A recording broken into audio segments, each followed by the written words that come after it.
Institute of Strategic and International Studies Malaysia Chairman and Chief Executive Tan Sri Rastam Mohd Isa says going from Jakarta to New York to galvanize non-aligned movement members to stop the war on Iraq was one of his most memorable diplomatic moments. The New Straits Times sat down with him for an exclusive interview on his experience in treading the waters of international relations. Well, I suppose if you look at foreign policy,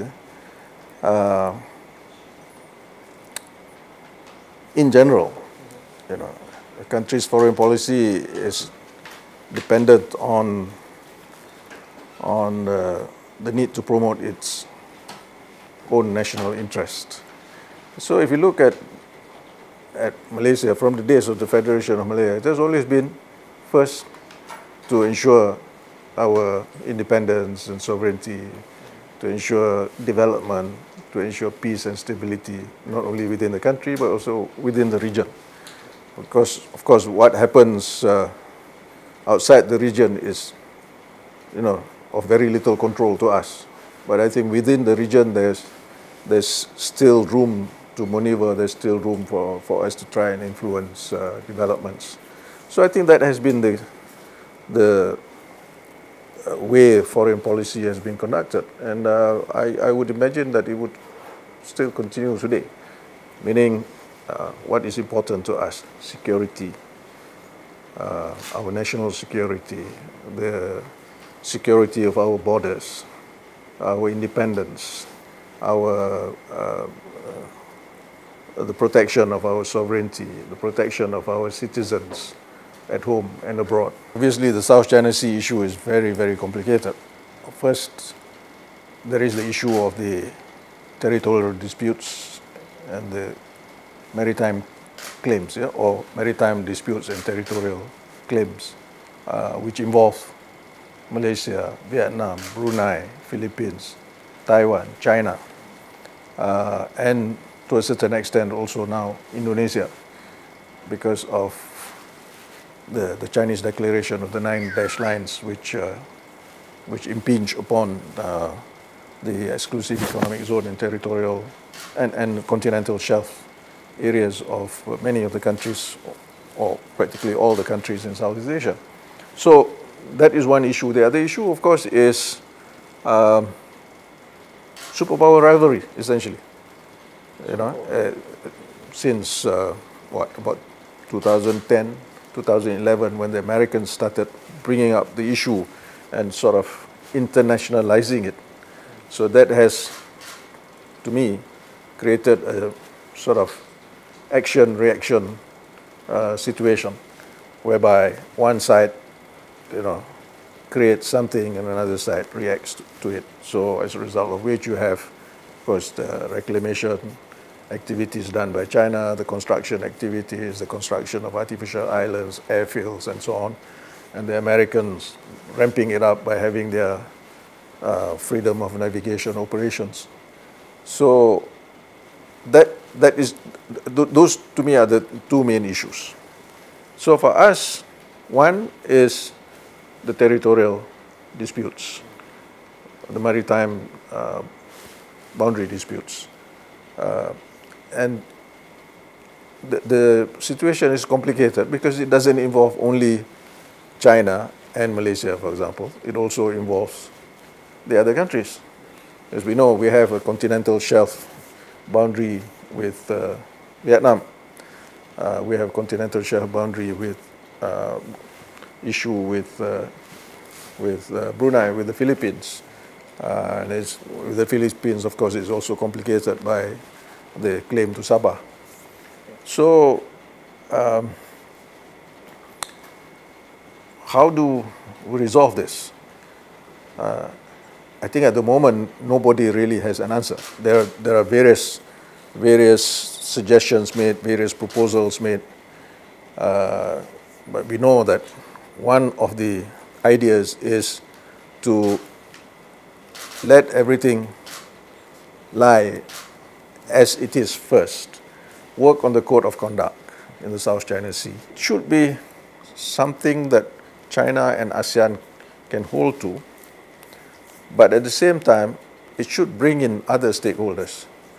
for them to be part of it. Because there's no point in having something agreed between China and ASEAN, but we know that there are other stakeholders in the South China Sea. When I say stakeholders, such as the United States, Japan, Australia, and the Europeans, for example. Because what is important, the Americans talk about freedom of navigation, for example, that the sea lanes should be kept free, that the law of the sea convention should be respected. I'm pretty sure China also wants freedom of navigation, although it has not really said it, and I've not heard from the Chinese, because they need freedom of navigation, for example, in the Straits of Malacca, in the Bay of Bengal, in the Indian Ocean. Look, practically 80% of China's trade with the rest of the world passes through these waters. So if they take steps to, for example, create problems in the South China Sea, they may face problems elsewhere. I think it is important that those issues be kept alive. And so when Tun Mahathir took it up, I think it's good for us. And it's good also for those people who are affected. If you look at the Palestine issue, I would say that when the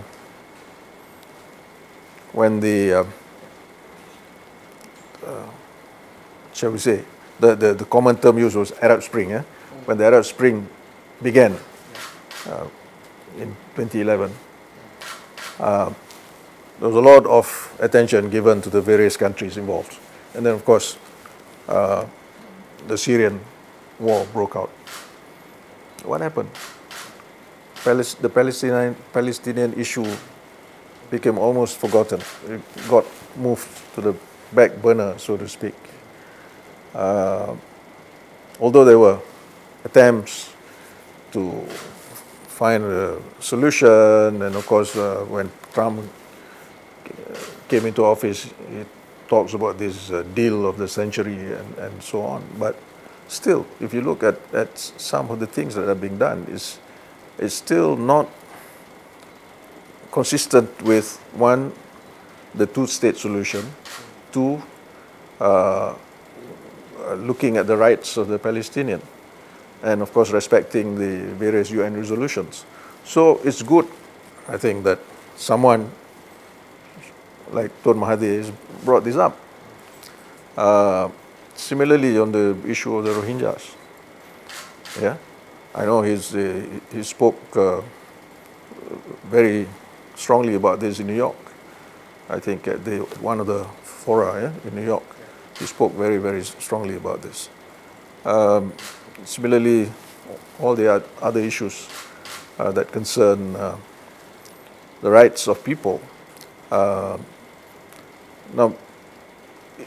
again, if you look at the way we have conducted our foreign policy in the past, when Tun Mahathir was Prime Minister before, even before that, we have always spoken very strongly about these issues, starting with apartheid, Palestine, Bosnia, the issues of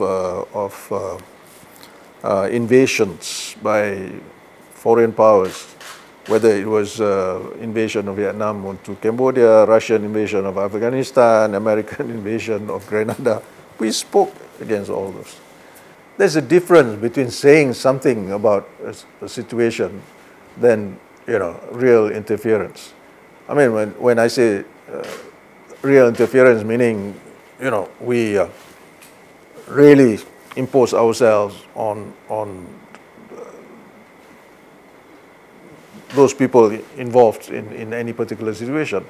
But, again, if we talk about democracy and we talk about democracy in the international system, I'm sure we are all free to speak out about anything that we feel unjust or, anything that is not right. If you look at the past, for example, Dr. Mahathir has spoken a lot also about what happened in the United States, about the way the United States behaved towards its neighbors and other people. And just the same, you see, there are a lot of people who talk about us. You know, we find Australian politicians and you know, American congressmen criticizing Malaysia for this and that in the past and even now. You know, so I don't think there should be a problem. Is there any Democracy at the national level, and of course, democracy in the international system. And one of the grouses or grievances that Malaysia has had all this while is that there is no real democracy within the international system, especially at the United Nations Security Council, because, you know, 5 countries have the veto power, and they can actually decide the fate of the rest of the world. They can decide the fate of peoples, like peoples in Syria or Iraq or Yemen or anywhere else. But if you look at democracy as an ideology, of course, there are proponents of democracy, the liberal democracy, for example, in America, in Europe. They think that the values that are attached to their kind of democracy are the kinds of values that should be spread around the world. If you remember, President Bush, George Bush, was talking about this. Hence, there was this idea of democratizing the Middle East. So that probably gave the inspiration for what happened in Tunisia and then subsequently the other countries. Or that could also have been the beginning of the move to democratize these countries through whatever means and support that they could give. But anyway, democracy, you know, look at what is happening in America. You know, it is supposed to be the prime example of a democratic country, but you see a lot of confusion and chaos going on in Washington. Yeah. So this is the problem that we see around the world. So I think it's best that, as far as we are concerned, and as far as, for that matter, everyone in the world is concerned, let countries decide for themselves. Let peoples decide for themselves what kind of democracy they could be comfortable with. If you use Bosnia as an example, it was a success to the extent that we were able to work with others, yeah, to gather greater international attention and eventually to get NATO and the international community to be involved and try and resolve the situation. You know, it was the position taken by countries like Malaysia, Iran, Turkey, Pakistan, and many others in the Islamic world that actually, from what I can remember, that finally persuaded the Americans to come in and do something about it. Eventually, they managed to get the Dayton agreements agreed upon and signed. It helped to end the war, stabilize the situation, bring in NATO, and also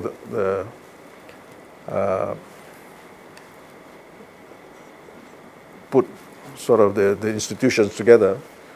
But whether that actually brought about the kind of success that the people of that country was hoping for is a different story. But the point is that it helped to end the war. To me, we should separate the issue of terrorism with sympathy or support for different causes. Okay.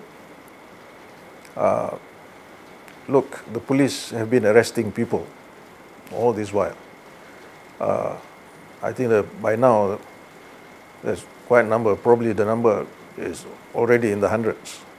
Yeah, Jamiah Islamiyah sympathizers, ISIS sympathizers, so many other sympathizers.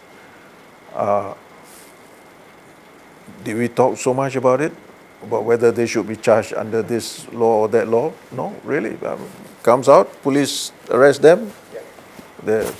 Some of them have been brought to court, they've been charged, they've been imprisoned. So people have to be able to really, sit back and think about this. What is this about? I know some people say, oh, there's nothing wrong being a sympathizer. You see, to me, a sympathizer can also have very strong connotation about certain things. Sympathizing with something, yes, but being a sympathizer already brings it to another level. In the days prior to social media, you have people going to Afghanistan, going to Chechnya, going to Bosnia, going to the southern Philippines, going all over the world. Different parts of the world, not only from Malaysia. But they were quiet, right? They did not put up their pictures anywhere, whatever. Now the trouble is it's on Facebook, it's on Twitter, so everybody knows. So those, yes, if it's clear that the person is in Syria and holding an AK-47 and fighting, it's clear. But there are others who, as you said, they go and study abroad, they learn these things, they come back, they could be a problem. That the future, what could possibly happen in the future? A lot of people are now talking about Asia being the future, really. What used to be called the Asian century, the Asian century coming to us, and now I suppose it's here. The Asian century is here. If you look at China, if you look at India, you look at Indonesia, projections show that if things go the way they are, because of course when you put in factors like trade wars and the slowdown in the world economy, it may not be as smooth as projected. But projections would be that by let's say 2050, China will be number one, the number one economy, United States number two, India number three, Indonesia number four, that kind of thing. By that time, where do you find Britain? Where do you find Italy? Where do you find Japan? Would still be there. In fact, I remember a couple of years back, there was even one projection which says that by the year 2050, I think, the Bangladesh economy will be larger than Malaysia's. Of course, it will be larger because it's got a larger population base, not necessarily in terms of per capita. Yeah, but that goes to show that a lot of things are happening. But this all depends on technology, for example. Yeah, how we can embrace technology. This depends on peace and stability. If there's just a trade war between China and the United States, fine. But if they start clashing over Taiwan or the South China Sea or anywhere else, then of course there could be greater problems for us in the future.